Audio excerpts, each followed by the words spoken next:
Okay, hey guys, and welcome to another episode of Witches of the Moon.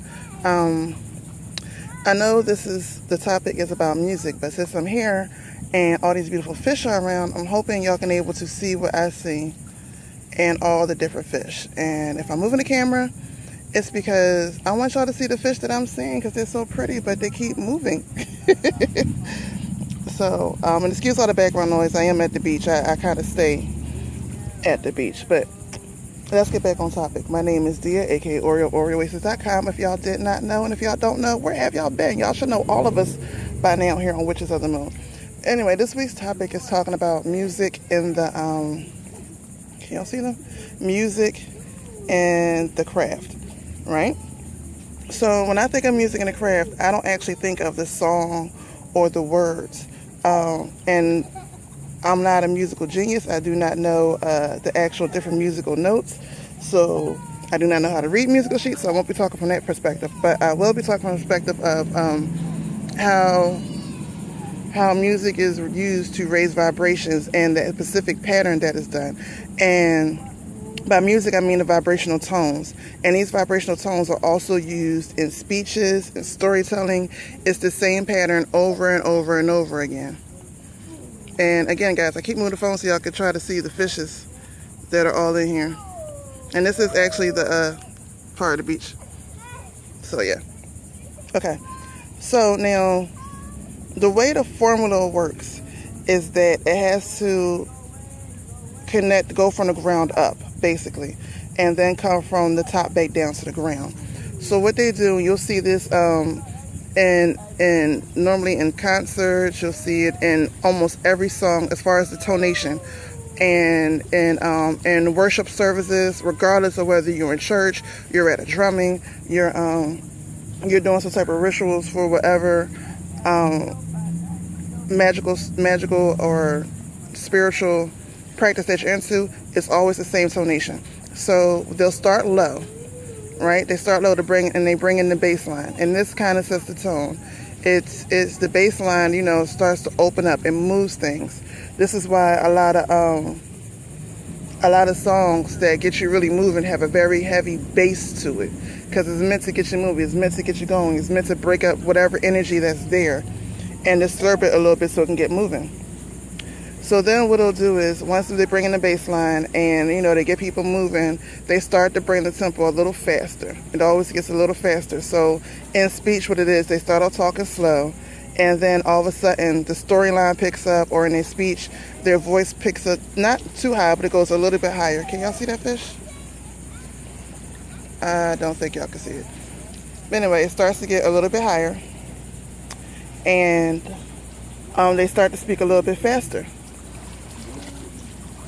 So with that getting a little bit higher and get a little bit faster, I'm sorry, I'm getting distracted because I'm looking at the fish. I'm trying to find a fish for y'all. But let me keep it going because it sounds like I'm rambling a little bit. So it gets a little bit higher, a little bit faster, right? And then what it does is it'll think about a square, basically. Think about a square, and it started the base of the square going towards the what's this way? This way, going towards the left. Okay. So the base of the square going towards left, where they draw the bass line and pull you in. Now they got to go up. So they don't go up to their highest tone, but as they go up, they get faster, faster, faster. And then when they get to the top, what they do is they'll pull you in. Again, when they get to the top, when they get to the top of that left-hand side, the line that goes up this way, they pull you in. This is when the story gets really good. They start talking louder. The song gets, all the other stuff besides the drums have come in, the tambourines, the piano, all this other stuff has come in to get the bass line really going. If it's a song, the first verse of this first verse, maybe end of the song, maybe the second verse a little bit too. And then that top way that goes, too close, that top way that goes this way, that's when most songs they call the bridge. This is where they draw you in. And this is where in storylines it comes a dramatic pause. And the voice gets a little bit softer. If you're doing rituals, it's where it just tones down just a little bit, and then the pitches change. What happens is after that dramatic pause, the pitches change, and once you get to like this side of the square, mind you, at the top of the square, and I hope I'm making sense to y'all. I probably should have drew it out on a piece of paper. That probably made more sense. But the pitches change, and this is where they hit the high notes, and they hit the high notes really big and really fast.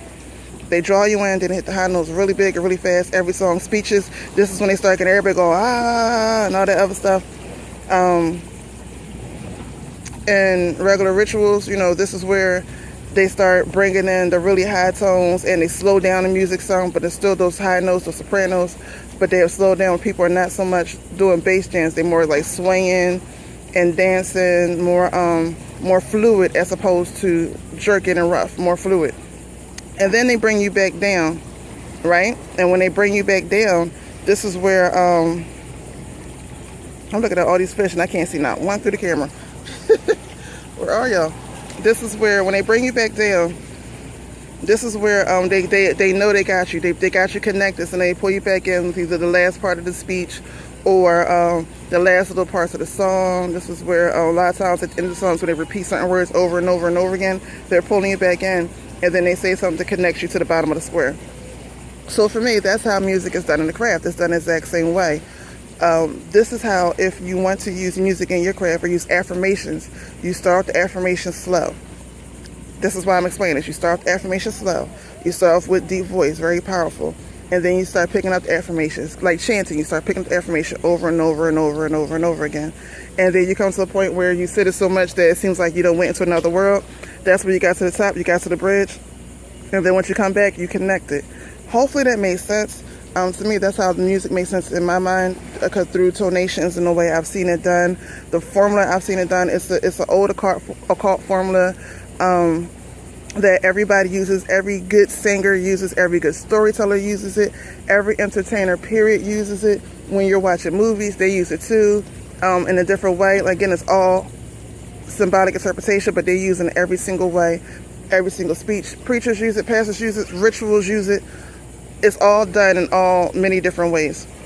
So hopefully I explained that correctly. I'm sorry if I didn't. I will upload this video as soon as possible. And I hope you watch everybody's videos. And I will see y'all next week. And again, I'm sorry if I didn't explain it right. Maybe ask me questions in the comments. Oh, thank you to everybody who gave me a birthday shout out. I didn't get a chance to answer back, but I did see them. So thank you very much. Can I at least get y'all a picture of the fish that I am looking at?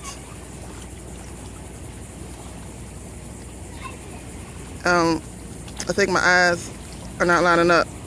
Oh, there you go. There you go. Right there. Ain't it cool? We actually get to swim with the fishes out here. It's really, really cool. So, alright.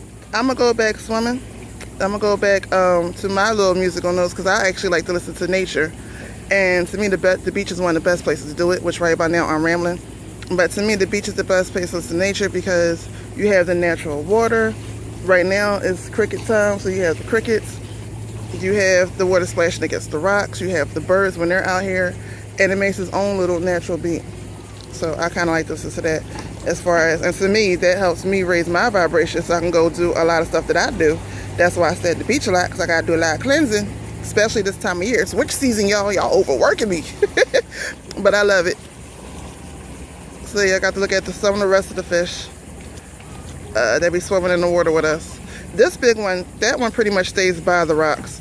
But those little ones, and it's a couple of them you'll catch all the way out there. And we got some needle nose, we got baby puffers. It's a whole bunch of other fish here.